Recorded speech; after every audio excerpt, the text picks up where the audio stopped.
Hello guys. Welcome to my channel, Jura Tempest Federation. In our previous episode, we have seen dungeon exploration. If you have not watched the previous episode, I will put a link in the description below. To quick warning, this video contains spoilers from a light novel. But before we proceed further, please like, subscribe to my channel and hit notification bell for further updates. In this video, we will see about dungeon exploration's next part.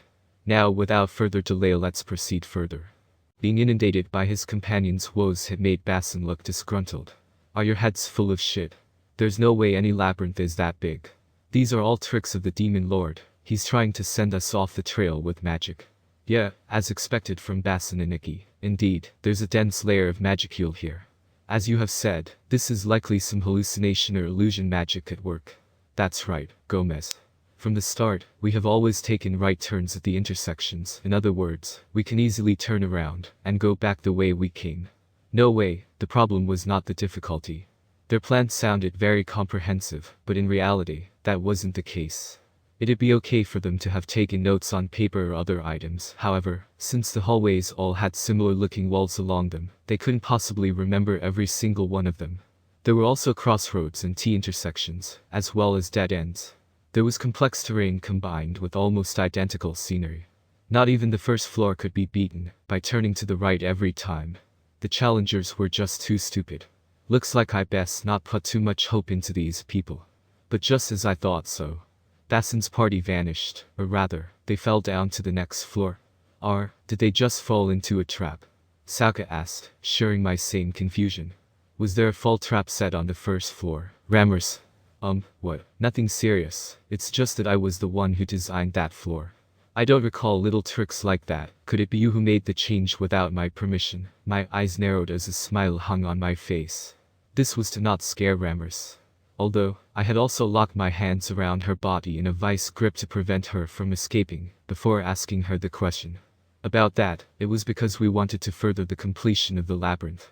Rammers answered with an ingratiating smile. After some more persistent interrogation, she admitted to having set up an enormous amount of fall traps herself. I angrily cursed as Rammers, you idiot. Missy, do you know that we don't need fall traps on a wide area floor? The point of them is to get people lost, in order to reduce their stamina. Having fall traps that gave them shortcuts would serve the opposite effect. A trap is only useful if its purpose aligns with the intended goal of a floor. But there are more vicious fall traps down in the lower floors. So I really was just wondering if you had forgotten to set one up in that area or something. My intention was all good. She just loved poking her nose around other people's business. Well, it was bad to have set that trap up in the first place. The least you could have done was prepare a pit of needles at the bottom. Rammers, Veldora, Milam. I knew these three would mess up when laying the traps. That's why I personally designed the first floor. I hurried to confirm the status of the other teams. First was Elan's party. Cabal was originally the leader, but right now Elan had taken control. These people all had a terrible sense of direction. My guess was that they would have difficulty in even getting through the first floor. But my guess was only half right. Elan's party wasn't tricked by the fall traps. Instead, they were progressing very carefully.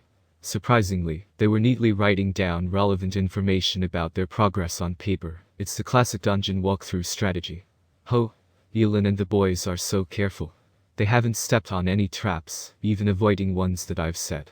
They've also found their third treasure chest. They are progressing way too smoothly. Aha. What the heck? Something about this seems off. Why are they doing so well? There was also one more thing that had caught my attention. Rammers seemed to be trying to hide something with her smile right now. Oi, Rammers. What? I have a lot of faith in you, but could there be anything that you are hiding from me? Of course, Rimuru. Then let me ask you this, did you do something with Elan's party? Judging by this screen alone, there was nothing out of the ordinary. However, their current record seems way too suspicious. Regarding the treasure chests set by me, most of them, naturally, were empty, yet they had found items inside them 3 times in a row. There was a good chance that they had been cheating. About that. Again. What did you do? I did. Elan and her companions sent some gifts, so we were just chatting and having a good time. And then, it hurt my head just listening. While Rammers and the others were busy building the labyrinth, Elan sent a bunch of cakes to them. They were experimental products made by Yoshida-san, which must have been delicious. As Elin was sending the gifts, she became acquainted with the Dryads, and through them, she managed to extract a bunch of information about the first floor.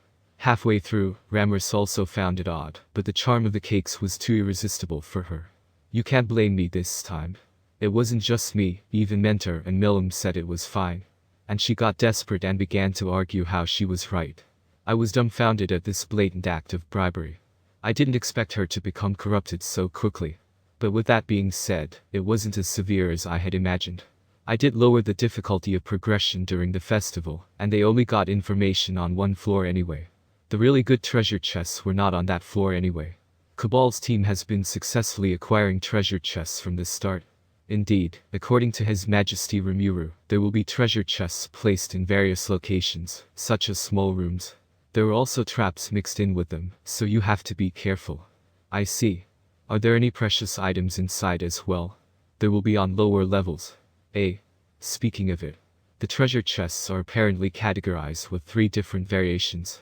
Those being bronze, silver and gold colors. I heard that only the bronze ones may be laden with traps. The 3 different treasure chests contain different rewards, and there would only be bronze chests on the first floor. Inside these, you would, at most, find high-grade items, usually things such as a healing potion or silver coins. The rest would be failed creations from Kurobi's disciples, Aka. Run-of-the-mill gear. If this was what adventurers wanted, we weren't losing much through that process. Surely, their goal would be the golden chests, right? That's likely the case. However, golden chests will exclusively appear in boss rooms, which are found on every 10th floor. What does that mean? Let me put it this way. I'm sure that everyone already knows Gozer-sama is the guardian of the 50th floor of the dungeon. By that deduction, there are similar rooms on the 40th, 30th, 20th, and 10th floors, guarded by a floor guardian.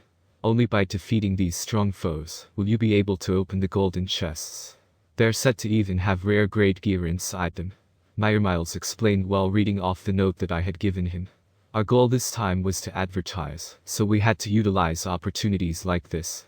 Although, those words did sound highly suspicious, like some promotion on a late-night TV show.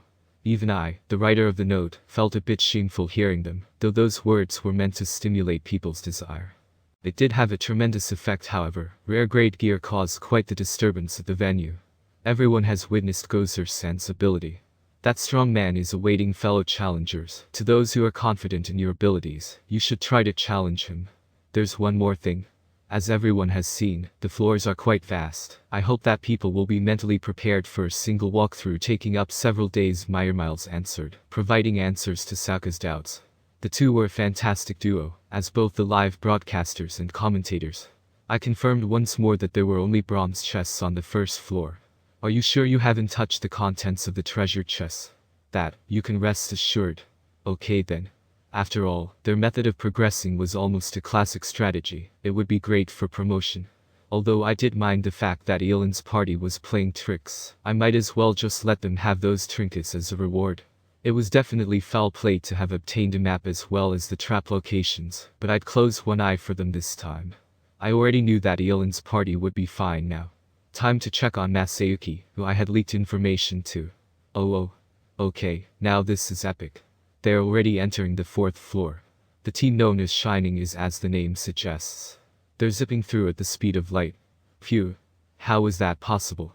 They had only started the walkthrough less than 30 minutes ago, and they had somehow already gotten to the 4th floor. Masayuki's party must have intentionally stepped on fall traps and cheesed their way to the lower levels. As for the audience's reaction, Masayuki. Could have guessed that from a mile away. The same audience that had mocked Basin's party for falling down the trap, instead gave Masayuki their approval and praise. This was a bit too ridiculous, but it was Masayuki's power. I figured that Masayuki must have been terribly pissed at me right now, thinking that the information I gave him was bogus. Sorry, that's not my fault. But anything sounded like an excuse at this point. After reaching the 4th floor, monsters began to patrol the roads. Relying on an incomplete map that was missing a bunch of fall traps must have been frightening. I still prayed to myself that he would do his best. Let's check on the last guy. Kai. This man was sprinting through the labyrinth, making good use of his physical prowess. Delta was flying around tirelessly trying to catch up with him. She was a semi-spiritual life form, half spirit, half living being, able to use teleportation via the vegetation. However, doing so would disrupt the live video feed she was supposed to relay. That must have been why she was trying so hard to keep pace with Kai by flying after him. Her dedication and enthusiasm towards her work was truly commendable. Despite Delta struggling with the fear of falling behind, Kai couldn't have cared less, instead keeping up his steady pace while dashing through hallway after hallway. He kept on sprinting towards the stairs without ever getting lost. He appeared to be using magic or other means to gain knowledge of his surroundings. Answer: it is the effect of elemental magic map generation. So, you could also do that when you didn't have a map at hand. It seemed to be the type of magic used by great sage in the past. Magic like that could generate information about locations in his brain, that is, if he could cast the magic consistently. It seemed that not only was he skilled in the sword, he was also good with magic. He sure had some tricks up his sleeve. I did inquire about him from Fuse, and it turned out that Kai was indeed the rare A-rank personnel. No wonder he had abilities like that. He was currently tearing through the second floor and would be reaching the stairs soon. At this rate, it would take him another 2 hours before he reached the 5th floor. That was a lot faster than I expected. I never anticipated their progress to be so fast. There's something else that was bothering me, however. It was Kai's unusual expression. His mouth was twisted grotesquely, and his eyes were bloodshot. By the time he reached the 3rd floor, he hadn't shown any signs of slowing down either. But unlike the 1st and 2nd floors, he wasn't even skipping a single small room. He was checking for treasure chests. Or perhaps it was the opposite case. He seemed to know where the treasure chests were at, and was able to find the rooms with treasure chests effortlessly. He was also only picking the silver chests. This guy. How's he doing that? I muttered to myself. Raphael Sensei didn't respond. Looked like even Sensei didn't know. I feel that this Kai guy has an especially strong desire. Is he perhaps the type that can even sniff out money? Rammers commented coldly, while I understood somewhat. In any case, Kai was definitely not any ordinary person. What he did to Miles was also unpleasant, so if possible, I hope that we wouldn't be dealing with such a character any longer. In this way, Kai's labyrinth strategy also made rapid headway. That's it for today, guys. See you next one. For further more update, please like, share and subscribe. And do not forget to push notification bell.